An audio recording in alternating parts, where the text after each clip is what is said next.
Voici 2 remèdes simples pour lutter contre l'angine.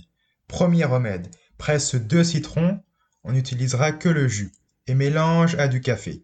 Le café doit être le plus chaud possible, donc le plus chaud que tu puisses supporter. Quand tu as bien mélangé le citron au café, mets-y la quantité de sucre qui te convient, sans trop abuser bien évidemment. Avec cette solution, tu vas te gargariser. Donc secouer le liquide dans ta bouche jusqu'à 5 minutes maximum et recrache ça. Et tu fais ça tous les jours, matin et soir, jusqu'à te sentir mieux. Bien sûr, si au bout d'une semaine il n'y a pas de nette amélioration, il faudra songer à un autre remède ou aller voir le médecin. Le second remède, c'est une solution à base de gingembre, de citron, de clous de girofle et de miel. En te munissant d'un bol ou d'un mug rempli d'eau, tu vas y mettre 3 clous de girofle et faire bouillir, au four à micro-ondes par exemple.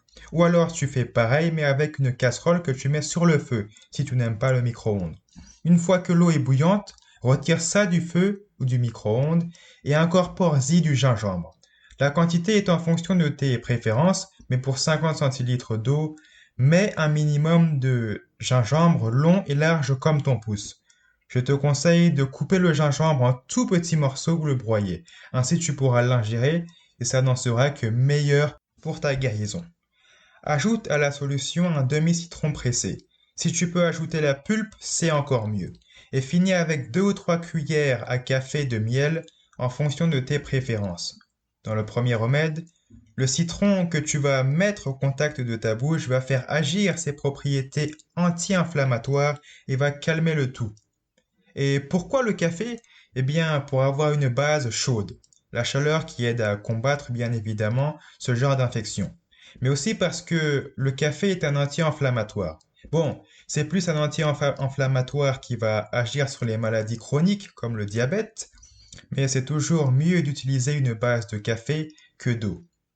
Dans le second remède, le gingembre, le miel, les clous de girofle et le citron ont des effets anti-inflammatoires. Ils détiennent des principes actifs qui luttent, qui inhibent les douleurs. Le miel est un important antifongique, donc tout ce qui est champignons, ça va bouger. Le miel s'en occupe. En plus de cela, l'enzyme du miel, la glucose oxydase, produit un antiseptique naturel qui empêche la prolifération bactérienne, virale et fongique.